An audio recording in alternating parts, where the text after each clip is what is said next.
Hi hello welcome to Suman TV. నేను మీ రోషన్. ఈరోజు నేను ఒక లెజెండరీ యాక్టర్ అని చెప్పుకోవచ్చు. ఒక లెజెండరీ యాక్టర్ అనే చెప్పాలి. ఎందుకంటే తీసింది తక్కువ సినిమాలు అయినప్పటికి కూడా మనందరి హృదయాలకి చాలా హద్దుకుపోయిన ఒక యాక్టర్ అనమాట. He is none other than Rajesh garu. Rajesh గారు అంటే మీ అందరికి ఐడియా ఉంటుంది, మన కమెడియన్ శ్రీలక్ష్మి గారి తమ్ముడు.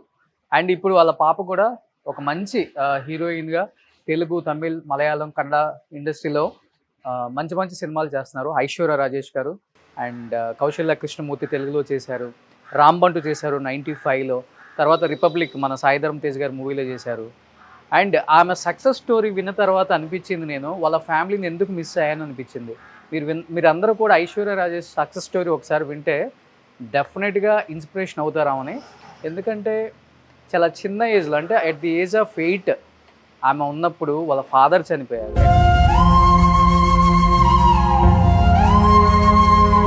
అట్ ది ఏజ్ ఆఫ్ 11 ఉన్నప్పుడు వాళ్ళ సొంత అన్న చనిపోయారు. My elder one, he died because he was in a relationship with a girl and they said it is suicide. We didn't know it was suicide or murder or accident. At the age of 14 ఉన్నప్పుడు వాళ్ళ ఇంకొక అన్న చనిపోయారు. Then happened another tragedy. He died in a road accident.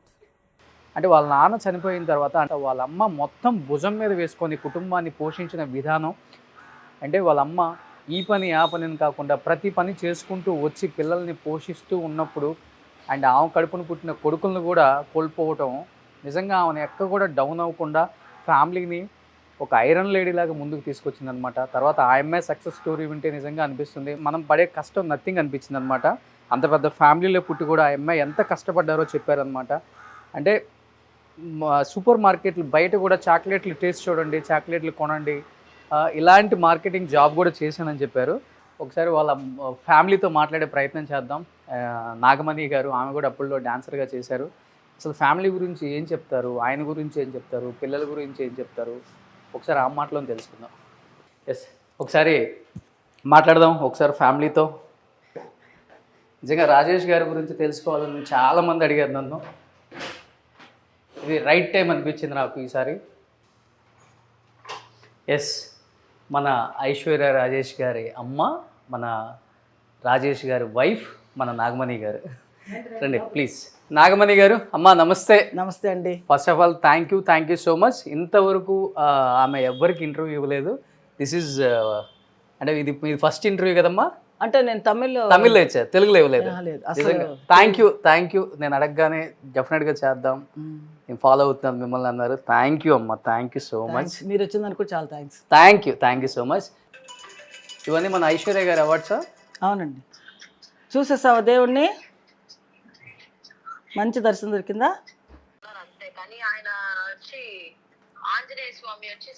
Aishwarya గారు ఎలా ఉన్నారు? నిజంగా మీ success story నేను ఒక 100 times వినుంటాను. అంటే నాకు చాలా యూజ్ అయింది నా లైఫ్లో, నిజంగా చెప్తున్నాను. కానీ నిజంగా చెప్తున్నానండి, అది అమ్మాయిలకే కాదు అబ్బాయిలకు కూడా చాలా యూజ్ఫుల్ అండి. మీరు మాట్లాడిన ఆ టాపిక్, ఆ స్పీచ్ అంతా కూడా కంటి మీద ఒక్క కన్నీరు చుక్క రాకుండా చెప్పారు కదా. మిగతా వాళ్ళందరూ ఏడ్ చేశారు, కానీ మీరు మటుకు అలా నిలబడి అలా చెప్పారు కదా, ఆ చెప్పిన స్టైల్ అందరికీ నచ్చింది మేడం. సో ఏం చెప్పాలనుకుంటున్నారు తెలుగు ఆడియన్స్కి? మీరు షూట్లో బిజీగా ఉన్నారు కాబట్టి ఇస్తారా? థ్యాంక్ యూ అండి, థ్యాంక్ యూ సో మచ్ అండి. Thank you. మన ఐశ్వర్య రాజేష్ గారు సాధించిన కొన్ని అచీవ్మెంట్స్ ఇలా ఇంటికి రాగానే కనిపిస్తాయి అన్నమాట. అమ్మ, ఇవి ఎన్ని ఇయర్స్లో వచ్చిన అవార్డ్స్ ఇవన్నీ కూడా మన ఐశ్వర్య గారికి? ఇవన్నీ 16th year నుంచి వచ్చినాయి. ఆమె 16th year నుంచి. కాకాముట్ట ఫస్ట్, అక్కడి నుంచి తన పన్యార్ పద్మిని, చాలా సినిమాలు అన్నిటిలో ధర్మదురై దానికి వచ్చి బెస్ట్ యాక్టర్ అవార్డు వచ్చింది. ఓకే. తర్వాత ఈ మధ్యలో వచ్చి అన్ని స్వప్న సుందరి, తర్వాత డ్రైవర్ జమున, తన ఇంపార్టెన్స్ రోల్స్ అన్నీ తన హీరోయిన్ ఇది చాలా సినిమాలు చేసింది. వాటన్నిటికీ తన వచ్చి బెస్ట్ యాక్ట్రెస్ అవార్డు తీసుకుంది. సూపర్. నిజంగా కూతురు అచీవ్మెంట్స్ చూసినప్పుడు ఏమనిపిస్తుంది యాజ్ ఏ మదర్గా మీకు అసలుకి? అంటే ఒక మదర్గా ప్రౌడ్గా ఉంటుంది. ఇలాగా అందరికీ ఇలాంటి అదృష్టం దొరుకుతుందో దొరకదో అందరికీ దొరుకుతుంది అంటే, బట్ వాటిలో కష్టపడి పైకి వచ్చిన వాళ్ళకి డెఫినెట్గా ఈ అదృష్టం దొరుకుతుంది. అందరి తల్లులకు కూడా చాలా సంతోషపడతారు ఇలాంటి కూతుర్లు కన్నా. వాళ్ళకందరికీ ఇప్పుడు పెద్ద పెద్ద ఆర్టిస్టులు ఉన్నారు, వాళ్ళందరూ ఏంటంటే తన కూతురు అచీవ్మెంట్ అయినప్పుడు వాళ్ళకు పట్టలేని సంతోషం. అసలు జీవితంలో ఏం అవసరం లేదు. ఏంటంటే మన పిల్లల్ని కంటాము, కానీ కొంతమంది వచ్చి పైకి వస్తారు, కొంతమంది పైకి రారు. అవును, కొంతమంది ఎంత కష్టపడినా పైకి రావడం కష్టం. ఈ అమ్మాయి ఎంతో కష్టపడింది, ఒక వేషం వేయడానికి చాలా కష్టపడి పైకి వచ్చింది. ఓకే, అందుకని తన ఆ కష్టాజితమే ఈ అవార్డ్స్ అంతా. సో రాజేష్ గారు అంటే ఇప్పుడు తరం వాళ్ళకి ఆయన చూస్తేనే అర్థం అవుతుంది. ఒకసారి ఇక్కడ ఉన్నారు చూడండి, ఆయన అందాన్ని పునికి పుచ్చుకున్నారనమాట మన ఐశ్వర్య రాజేష్ గారు. సో నాన్న వాళ్ళ తండ్రి పోలిక తన. అవును, సో ఆ నాన్న పోలికని పునికి పుచ్చుకొని ఆ సక్సెస్ని మళ్ళీ నాన్న ఎక్కడున్నా కానీ చూసేలాగా చేస్తున్నారనమాట. సో మంచి యాక్టర్ మన రాజేష్ గారు. ఎన్ని సినిమాలు ఈటీవీలో ఇప్పటికి కూడా టెలికాస్ట్ అవుతూనే ఉంటాయి ఆయన సినిమాలు చాలా కూడా. అండ్ అన్నీ కూడా సూపర్ డూపర్ హిట్ సినిమాలు అన్నీ కూడా ఆయన చేసినవి. అమ్మా మీ ఇద్దరు కలిసి యాక్ట్ చేశారమ్మా అప్పుడు? అయ్యో నేను యాక్చువల్గా నేను అసిస్టెంట్ చేశాను, మన డాన్స్ మాస్టర్ అసిస్టెంట్గా చేశాను. చాలా సినిమాలు చేశాను, రాఘవేంద్ర గారివి, దాసనారాయణరావు, ఓకే, కోదండరామరెడ్డి, పెద్ద పెద్ద డైరెక్టర్లు, తమిళ్లో, తెలుగులో, హిందీలో చాలా సినిమాలు చేశాను. ఓకే, సో అంటే ఐశ్వర్య రాజేష్ గారు సక్సెస్ స్టోరీ చెప్పేటప్పుడు ఫస్ట్ మీ గురించే స్టార్ట్ చేశారు. డెఫినెట్గా ఏజ్ ఆఫ్ 8 మా నాన్నగారు చనిపోయారు. మా అమ్మ భుజం మీద వేసుకుంది కుటుంబం మొత్తాన్ని. ఆమె చెయ్యని పని లేదు.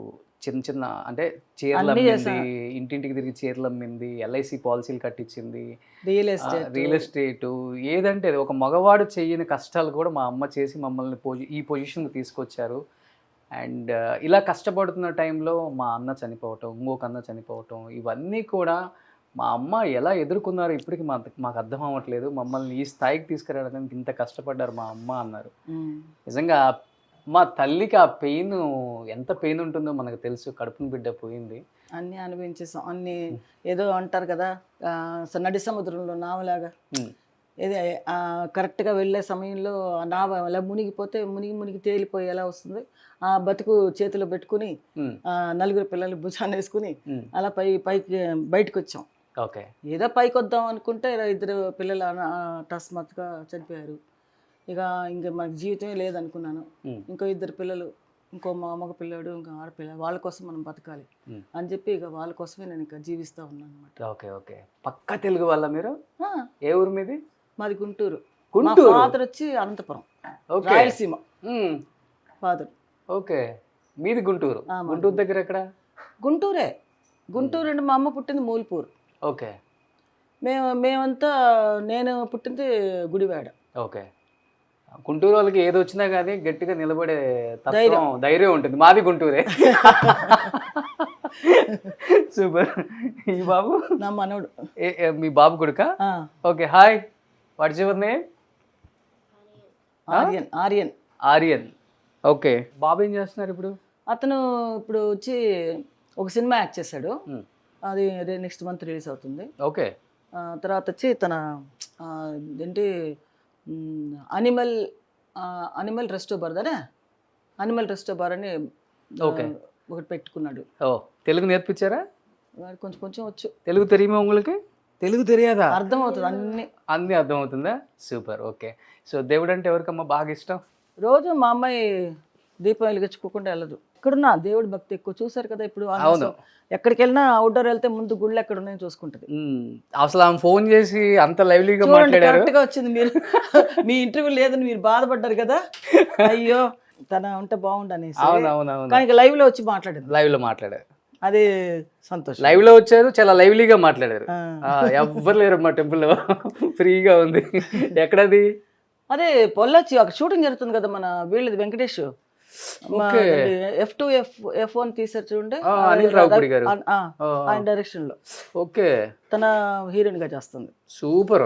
అట్లయితే మళ్ళీ తెలుగులో ఒక మంచి సినిమాతో రాబోతున్నారు మాకు. ఐశ్వర్య రాజేష్ గారు రిపబ్లిక్ తర్వాత చేయలేరు కదా? రిపబ్లిక్ తర్వాత చేయలే. ఇప్పుడు మళ్ళీ రాబోతున్నారు అనమాట. సూపర్. ఇదే స్టార్టింగ్. దేవుడు అంటే బాగా ఇష్టం. చాలా ఇష్టం ఆవిడకి. పొద్దున్నే లేస్తే అన్నీ బయటికి వెళ్ళే ముందు దీపం వెలిగించుకుని వెళ్తుంది. షూటింగ్కి వెళ్ళినా బయటికి వెళ్ళినా బాగా దేవుడి ఇది ఏముందమ్మా ఎక్కువ ఇది మన తమిళనాడులోనే కదా ఉంది టెంపుల్, ఇది 40 years ఒకసారి. ఈ దేవుడు కదా, ఈయన వచ్చి మన ఇక్కడ తిరుచి దగ్గర. అవునవును, ఎక్కువ ఆమె తెచ్చుకుంటారు కలెక్షన్ అంతా. నేను తీసుకొచ్చాను, మీరు తీసుకొచ్చారు? అన్ని కలెక్షన్స్ అన్ని నావే. నేను ఎక్కడికి వెళ్ళినా ఏదో ఒకటి తీసుకొస్తాను. Super super super. మా అమ్మాయి ఏం తీసుకురాదు, నేనే ఇంకా మిగతా చిన్న చిన్నవి ఏమన్నా ఉంటే తెచ్చుకుంటుంది. ఓకే, ఎక్కువ వెంకటేశ్వర స్వామి బాగా ఇష్టం అందరికీ వెంకటేశ్వర స్వామి. Okay super. సో ఎక్కువ మరి ఇంకా మీరు ఇప్పుడు వాళ్ళంతా బిజీగా ఉన్నారు, మీకు కాలక్షేపం ఎలా? మాకు ఫ్రెండ్స్ అందరూ వస్తారు, ఇంటికి వస్తారు, ఎవరో ఒకరు వస్తూనే ఉంటారు. నాకు వీటితో సరిపోతుంది ఆర్యంతో. ఓకే, ఇంట్లో పని ఉంటుంది, ఏదో ఒకటి చేసుకుంటూ ఉంటాను. ఇంకెక్కడికి వెళ్తాం, అయిపోయింది, వయసు అయిపోలేదు. ఇంకా ఇంకా ఇంకా ఏం తిరుగుతాం. మా అమ్మాయి తీసుకెళ్తుంది దాన్ని మలేషియా, సింగపూర్. ఓకే, ఊర్లకి. బిఫోర్ షూటింగ్స్కి వెళ్ళేవాళ్ళు, ఇప్పుడు వెళ్ళట్లేదు? ఇప్పుడు వెళ్ళట్లేదండి, నేను ఇంట్లో. ఓకే, ఎందుకంటే బాబు మా అబ్బాయి ఉన్నాడు కదా, మళ్ళీ ఒక్కడే. తమిళనాడులో నాకు బాగా నచ్చేది అంటే ఎంత పెద్ద స్టార్ అయినా కానీ చాలా సింపుల్ గా ఉంటారు, ఇల్లులు కానీ వాళ్ళు కానీ కార్లు కానీ. ఈవెన్ రజనీకాంత్ గారు ఇల్లు లాస్ట్ టైం తీసినప్పుడు కూడా ఎంత సింపుల్ గా ఉంటాయి అంటే అంత సింపుల్ గా ఉంటాయి. మళ్ళీ తర్వాత మళ్ళీ అలానే చాలా మంది చూస్తున్నాం, బట్ చాలా సింపుల్ గా ఉంటారు. అంటే తమిళన్స్ అంతా కొంచెం ఇదిగానే ఉంటారు. మీరు కూడా ఇక్కడికి వచ్చారు కాబట్టి అదే ఫాలో అవుతున్నారు? నేను చిన్నప్పటి నుంచి ఇక్కడే ఉన్నానండి. ఓ, నాకు 3 years మా అమ్మ ఇక్కడికి వచ్చినప్పుడు నేను చదువుకున్నదంతా ఇక్కడే, కేసరి స్కూల్ చదువుకున్నాను. ఓకే, బట్ మీకు ఎక్కడ తమిళన్ స్టైల్ రాలే మాట్లాడటం కానీ? అంత తెలుగు? తమిళ్ మాట్లాడతాను, బాగా క్లియర్గా మాట్లాడతా. అంటే ఇక్కడే ఉంటాం కదా, ఓకే, అన్నీ మాట్లాడతాను. ఓకే, పిల్లలందరూ ఇక్కడే పుట్టారు. ఓకే, సో ఇప్పుడు అంతా జాయింట్ ఫ్యామిలీ. నేను లాస్ట్ టైం షూట్లకు వచ్చినప్పుడు ఇంటి కింద పోలీస్ బందోబస్తు ఉంది. ఒక సినిమా అదే ఫర్హానా, అది వచ్చి అంతకుముందు ఒక సినిమా రిలీజ్ అయింది, ఏదంటే కేరళ స్టోరీ అని. దానికి బ్యాన్ చేసేసారు ఈ ముస్లిమ్స్ వాళ్ళు. అవును, పిక్చర్ ఆడకూడదు, మా అంతా అమ్మాయిల గురించి చాలా అసహ్యంగా ఇదిగా తీశారు అని చెప్పేసి బ్యాన్ చేశారు. ఈ ఫర్హానా కూడా అలాగే ఉంటుంది అనేసి వాళ్ళు ఏమనుకున్నారంటే, ఇంకా రిలీజ్ కాకముందే పిక్చరే చూడలేదు. అవును, చూడకముందే ఇది చేసి ఫుల్గా వాళ్ళు పిక్చర్ రిలీజ్ చేయకూడదని స్టాప్ చేశారు అన్నమాట. అవును, అప్పుడు ఈ ప్రొడ్యూసర్ వీళ్ళందరూ ఏమన్నారంటే, ఇక్కడుండే కలెక్టర్ వాళ్ళంతా ఉంటారు కదా, సీఎం అదే మన పోలీస్ వాళ్ళకి ఇన్ఛార్జ్ పెద్ద ఆయన ఉంటారు కదా, ఆయన పిలిచి మీరు సినిమా చూడండి, సినిమా చూసారా, అందులో ఏమన్నా అసభ్యతంగా ఉంటే మీరు రిలీజ్ చేయొద్దు సినిమా అని చెప్పి వాళ్ళందరికీ వేసి చూపిస్తే పిక్చర్ రిలీజ్ చేయొచ్చు, అది సినిమాలో ఏమీ లేదు, అంత ఫ్యామిలీ స్టోరీ అని చెప్పి రిలీజ్ చేశారు. అయినా కూడా మాకు ఏంటంటే వాళ్ళు ఇంకా రిలీజ్ చేయకూడదు, ఆ అమ్మాయిని ఇచ్చేయాలి, సినిమాలు యాక్ట్ చేసిన వాళ్ళందరినీ ఇచ్చేయాలి అని చెప్పేసి పట్టుబట్టారు. అందుకని మాకు బందోబస్తు ఒక 15 రోజులు వాళ్ళు. అవును, నేను లాస్ట్ టైం వచ్చినప్పుడు ఉంది బందోబస్తు. అందుకని వాళ్ళంతా ఉన్నారు, సరే ఉంటే ఉండేలేండి. సో ఇప్పుడు మనకి నాగమణి అమ్మగారు వాళ్ళ పెళ్లి ఫోటో చూపించబోతున్నారు అనమాట. రాజేష్ గారు పెళ్ళి అయినప్పుడు ఫోటో. సో రాజేష్ గారి పెళ్లి ఫోటో. అది ఎంత ఉంటుంది అప్పుడు ఏజ్? నాకు 21 ఉంటుంది. 21, ఆయనకు 22, 23. ఆయన నాకంటే చిన్నోడే. మీకన్నా చిన్న మీ వారు? అవునా? అవును, నాకంటే 2 years చిన్న. ఓకే, అయితే ఆయనకు ఒక 19 ఉంటుంది. 20 అతనికి. 20 నాకు 22 ఉంటుందేమో. Okay okay. లవ్ మ్యారేజే కదా మీ ఇద్దరిది? Love marriage. ఫస్ట్ ఎవరు ప్రపోజ్ చేశారు? లవ్ మ్యారేజ్ అంటే ఇంకా మేము ఇంట్లో చాలా స్ట్రగుల్ అయిందిలేండి. మా ఇంట్లో వాళ్ళ ఇంట్లో పెద్ద పెద్ద గొడవలు, చాలా అసలు పెళ్ళి అనేది మాకు చాలా షార్ట్ పీరియడ్ అనమాట. ఓకే, మేమేమో భానుచంద్ర ఇంట్లో ఉన్నాము, వాళ్ళు వచ్చి హైదరాబాద్ నుంచి వాళ్ళు కూడా అద్దెకి వచ్చారు అనమాట. ఓకే, మేము వచ్చి కింద ఇల్లు, మా ఇల్లు వాళ్ళ పైన. అప్పుడు శ్రీలక్ష్మి వచ్చి కొత్త కదా, తనకి సినిమా ఫీల్డ్ కొత్త. మన కమెడియన్ శ్రీలక్ష్మి గారు వాళ్ళ తమ్ముడే. అప్పుడు తన వచ్చి నా దగ్గరికి వచ్చి నాకు డాన్స్ చెప్పించవా, నాకు హెల్ప్ కొంచెం, నాకు డాన్స్లో మూమెంట్స్ చెప్పించు, అది రోజు మా ఇంటికి వచ్చేది. ఓకే, కింద. ఓకే, వస్తే ఇద్దరు సరే, తను నాకు అలా ఫ్రెండ్ అయింది అన్నమాట, బాగా ఫ్రెండ్ అయిపోయింది. ఫ్రెండ్ అయితే సరే వాళ్ళ ఇంటికి కూడా నేను వెళ్ళేదండి. నాకు షూటింగ్స్ చాలా బిజీగా ఉండదండి, వాళ్ళకి అప్పుడు ఏం బిజీగా లేరు వాళ్ళు ఎవరు, షూటింగ్స్ ఏం లేవు అమ్మాయికి. నేనే అప్పుడు బిజీగా ఉన్నాను అనమాట. అప్పుడు పూనం దిల్లాను, నిషానా, దాసన్ అనే సినిమాలు పెద్ద పెద్ద కంపెనీలు చేస్తూ ఉన్నాను అనమాట. దాసన్ గారి డైరెక్షన్లో అన్ని ఫుల్ పిక్చర్. నేను లేకపోతే అసలు వాళ్ళు ఒప్పుకునేవాళ్ళు కాదు. అసిస్టెంట్ ఎవరైనా తీసుకెళ్తే వాళ్ళు గొడవ పడేవాళ్ళు. ఓకే, రామారావు గారు అయితే ఎన్టీ రామారావు గారు, ఏంటి నాగమణి రాలేదు, ఎందుకు రాలేదు, పిలిపించండి ఫస్ట్ అని చెప్పి ఆయన పోట్లాడి మరీ నన్ను నేను ఎప్పుడైనా ఒంట్లో బాగాలేదు రాలేదంటే ఒప్పుకునేవాళ్ళు కాదు. తనే రావాలి, తనే వచ్చి నాకు చెప్పాలి అని అనేవాడు. ఆయన అంత ఇదిగా. బాలకృష్ణ కూడా ఫస్ట్ డాన్స్ మూమెంట్స్ నేర్పించింది నేను. ఓకే. అన్నదమ్ముల అనుబంధం ఫస్ట్ సినిమా తీశారు చూడండి, ఓకే. దాంట్లో నేనే మీరు మాస్టర్ వరకు రాలేదు కదా, మాస్టర్కి వచ్చేసాను నేను సపరేట్ గానే. అంటే మాస్టర్ కాకుండానే మాస్టర్ అయిపోయాను. అంటే నేనే ఎక్కువ పిక్చర్స్, ఆయన ఒకవైపు వెళ్తే నేను ఒకవైపు, ఈయన మన శివశంకర్ మాస్టర్ ఉన్నారు కదా, ఆయన వచ్చి ఆయన నేను ఇద్దరం కలిసి ఆయన ట్రూప్లో ఎక్కువ చేశారు మీరు. నేనే ఎక్కువ చేశాను. ఆయన వచ్చి శివశంకర్ మాస్టర్ కంటే నేనే ఎక్కువ చేశాను. ఓకే. బట్ ఆయన మాస్టర్ అయ్యాడు, నేను వచ్చి పెళ్లి చేసుకుంటాను, మా ఆయన నువ్వు చేయడానికి వీల్లేదు, నా పాస్పోర్ట్ చింపేశాడు రాజేష్ గారు, నువ్వు వెళ్ళకూడదు. దాసనారాయణ గారు అప్పుడే కొత్త సినిమాకి నాకు మాస్టర్గా ఇచ్చాడు అనమాట, డాన్స్ మాస్టర్గా. ఫారెన్ వెళ్ళాలి. ఓకే. ఫారెన్ వెళ్ళాలంటే సరే పాస్పోర్ట్ నా దగ్గర అప్పటికే నేను ఆల్రెడీ శ్రీలంక, మలేషియా అంతా వెళ్ళొచ్చాను షూటింగ్స్కి. Super man, okay, NT Rama Rao గారి సినిమా, మన జయప్రద వాళ్ళు అందరూ యాక్ట్ చేశారు కదా. అప్పుడే నాకు ఆ టైంలోనే మ్యారేజ్ అయింది. అప్పుడు సరే అని ఇంకా ఏంటంటే డాన్స్ మాస్టర్గా నీకు ఇస్తున్నాను అమ్మని, నువ్వు చెయ్యి, నువ్వే చెయ్యాలి, మామూలుగా శివశంకర్ మాస్టర్ అసిస్టెంట్ పెట్టుకో అన్నాడు. సరే అండి. నేను అప్పుడే పెళ్ళైన కొత్తలు అనమాట. పెళ్ళి చేసుకుని ఒక నెల అవుతుంది. ఆ నెల లోపల ఫారెన్ వెళ్ళాలి, యూఎస్ఏ అనుకుంటా. సరే ఏం చేశాడంటే, నువ్వు వెళ్ళడానికి వీల్లేదు, నేను కావాలా లేకపోతే నీకు డాన్స్ ముఖ్యమా, ఇరికాట్ అసలు పెట్టాడు. వీళ్ళందరూ కూడా పట్టుపట్టి అవ్వ చూడు నీ పిల్లం వెళ్ళిపోతానంటుంది అనేసి వద్దే. మా అత్తగారు ఉన్నారు కదా, ఆవిడకి ఒకలాగమ్మ. సో ఒక రకంగా చెప్పాలంటే ఆయన వల్ల కెరీర్ ఆగిపోయింది. ఇంకా అంతే ఆగిపోయింది. ఇంకా నేను వెళ్తానేమో అని గబగబా పాస్పోర్ట్ చింపి అన్నీ చేసి పడేశాడు. ఇంకా ఇంకా ఏం చేస్తాం. సరే ఆయనే ఇంకా పెళ్ళి అయిపోయిన తర్వాత ఇంకా మన ఇష్టాలు చేసుకున్నారు. అందుకని నేను ఇంకా ఫీల్డ్ వదిలేసాను అనమాట. ఫీల్డ్ అప్పటి నుంచి వదిలేశారు. 81లో నా మ్యారేజ్ అయింది. 81 నుంచి మానేశాను. లేకపోతే ఇప్పటికి ఎంత పెద్ద మాస్టర్ అయ్యేవాళ్ళ. చాలా పెద్ద మాస్టర్. చాలా దీనిలో ఉన్నాను నేను. పెద్ద మాస్టర్స్ దగ్గర మీ పేరు విన్నాను నేను. చాలా నాగమణి మాట్లాడుతూనే ఉంటారు. ఆ తర్వాత తెలిసింది ఐశ్వర్య రాజేష్ గారు మదర్ అని. రాఘవేంద్ర గారి సినిమాలన్నీ నేనే చేశాను. రాఘవేంద్ర గారివి, దాసనారాయణ గారివి, కోదండరామరెడ్డి గారివి. అక్కడికి వెళ్ళి ఇదేవరమ్మా? ఇది నా కొడుకు రెండో అబ్బాయి. ఓకే. ఈయన యాక్సిడెంట్లో చనిపోయారు. ఇండస్ట్రీలో ఎన్నో అచీవ్మెంట్స్ సాధించిన రాజేష్ గారి కుటుంబం కావచ్చు, లేకపోతే ఐశ్వర్య రాజేష్ గారు సినిమాలు స్టార్ట్ చేసిన తర్వాత ఆమె లైఫ్లో పడ్డ స్ట్రగుల్స్, అచీవ్మెంట్స్ కావచ్చు, ఇలా ప్రతిదీ కూడా షేర్ చేసుకోవడానికి మనతో పాటు రెడీగా ఉన్నారు నాగమణి గారు. ఎందుకంటే ఫర్ ద ఫస్ట్ టైం ఆమె స్క్రీన్ ముందుకు వచ్చి ఆమె ఫ్యామిలీ గురించి షేర్ చేసుకోబోతున్నారు అనమాట. ఇంకెందుకు ఆలోచన, let's start the interview with Nagamani Rajesh గారు.